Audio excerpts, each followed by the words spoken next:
अच्छा फयाज भाई, ये बताइए काइंडली कि इलेक्शन से पहले हमने देखा कि जैसे ही यानी कि इंतखाबात की तारीख आई है उसके बाद ना गिरफ्तारियों का एक सिलसिला शुरू हो गया। असद कैसर साहब गिरफ्तार हो गए, चलो जी ठीक है, उन पर जो मामला है समझ में आता है, लोग कह रहे हैं कि जी वो कानून अपना रास्ता बना रहा है।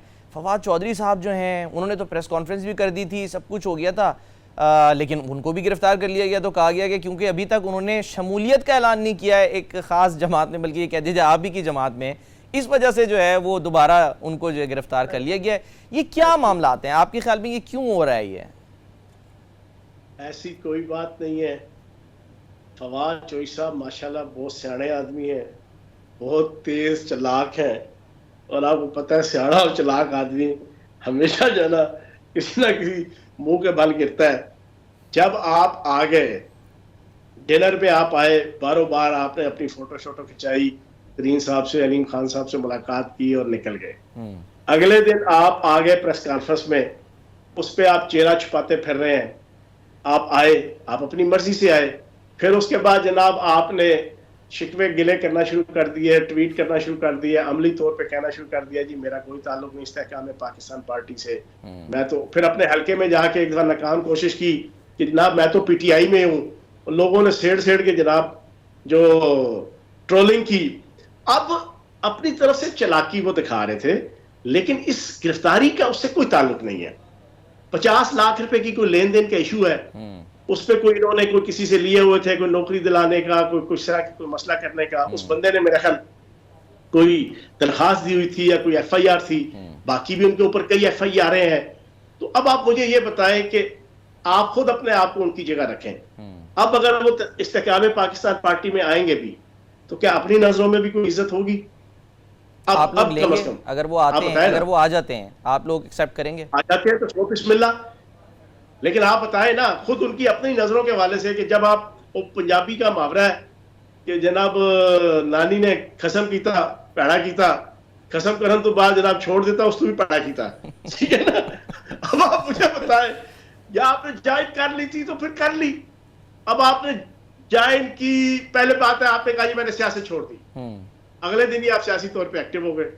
आपने कहा मैंने तहरीक इंसाफ छोड़ दी, अगले दिन 2 दिन बाद आपने जनाब तहरीक इंसाफ का जनाब स्पोक्सपर्सन और मामा चाचा। ठीक है, लेकिन आप ये देख लें, ऐसा ना हो कि कुछ दिन के बाद वो ज्वाइन कर रहे हो और वो आपसे ऊपर बैठे हुए हो और आप फिर ये बातें अफसोस कर रहे होंगे मैंने ये क्यों बातें की थी। और भाई बैठे हो यार, मेरा नहीं मजाज आपको, आप मुझे नहीं जानते।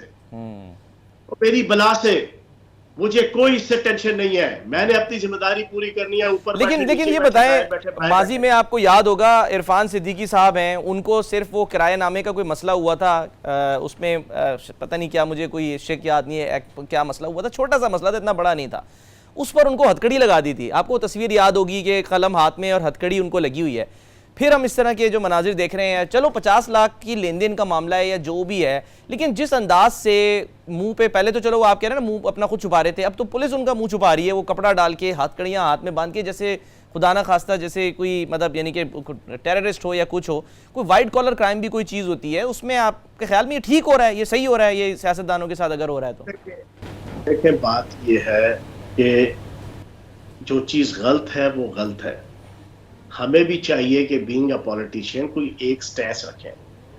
अब आप कहें कि हवा इधर चले तो आप हफ्ते के लिए उधर हो जाए, हवा इधर चले तो हफ्ते के लिए उधर हो जाए, हवा ऊपर की तरफ जाना शुरू हो जाए, ऊपर की तरफ ये आप कह रहे हैं, ये आप कह रहे हैं कि जिनकी हवाओं की वजह से उकाब जो है वो अपना रुख मोड़ रहा है इधर से उधर। ठीक है ना? जब आप सारे पासे चुपोगे, जनाब घूमो फिरोगे दाएं बाएं, और फिर छोड़े, अब इस पे मैं क्या तबसरा करूं। बाकी उनके ऊपर जो केसेस है वो केसेस भुगत रहे हैं जना, अल्लाह पाक उनके लिए आसानियां पैदा करे। मैं फवाद चौधरी साहब के हवाले से दुआगो हूं कि अल्लाह पाक उनके लिए आसानियां पैदा करे, और उनको भी जो है ना ये खूब से खूब तर की तलाश वाली आदत से जनाब उनकी जान छुड़ाए। क्योंकि मुझे याद है उन्होंने एक मज़ाहिया टॉक शो में, जब ये वज़ीर इत्तलात हमारे होते थे आज से 3 साल पहले, तो वो उसने पूछा जनाब एंकर ने कि हाँ जी आप तहरीक इंसाफ पे टिकेंगे कि आगे कहीं जाएंगे? उनका देखे इंसान खूब से खूब तर की तलाश में तो रहता है ना, उस वक्त उन्होंने कहा था। ठीक है ना? तो ये हर वक्त खूब से खूब तर नहीं तलाश करना चाहिए, कभी किसी जगह पर टिक जाओ। वैसे भी उनका ये मानना है कि वो अगर आपके लिए फेवरेबल ना भी हो ना, हवा आपके लिए ना भी फेवरेबल हो तो टिक जाओ। दिलेर और जुर्रतमंद आदमी उस जगह पे भी खड़ा हो जाता है जहां पे सारी पब्लिक मुखालिफ हो। बिल्कुल, बाद सारी मुखालिफ से पब्लिक ट्रोलिंग कर रही हो। टकराता है। लेकिन अच्छा, अगर उसका ज़मीर कहता है कि वो ठीक है तो खड़ा हो जाओ। मौलाना खड़े हो फजलुर जाओ। रहमान साहब जो हैं वो तमाम सियासी रहनुमाओं में अब देखा जाए ना तो इस वक्त बाजी ले गए हैं। वो देखें, वो पहुंच गए उधर, वहाँ जाके मिले कतर में वो इस्माइल हानिया साहब से, और उसके अलावा अब ये कहा जा रहा है कि वो आगे गज़ा की तरफ जो है वो जा रहे हैं। तो ये तो बड़ी आपके ख्याल में ज़बरदस्त उन्होंने मतलब यानी कि एक एक्टिविटी, एक काम किया है कि यहाँ पर सब लोग एहतजाज कर रहे थे, वो चले गए वहाँ। मौलाना फजलुर रहमान साहब को मैं खराज तहसीन पेश करूंगा। मौलाना फजलुर रहमान साहब की अगर इस एक्ट के ऊपर, मैं जिसे कहते हैं ना कि दिल की अथाह गहराइयों से उनके लिए अच्छे अल्फाज अदा करूंगा, और मुझे उम्मीद है कि वो जो कोई पॉजिटिव रोल प्ले कर सकें गजा के मजलूम मुसलमानों के लिए, फ़लस्तीन के मजलूम मुसलमानों के लिए, जो भी दामे दरमे सुखने कोई पॉलिटिकल पार्टी, कोई मजहबी जमात, कोई भी किरदार अदा करता है, तो हमें जनाब सियासत से हट के हमें उसको जनाब अप्रिशिएट करना चाहिए।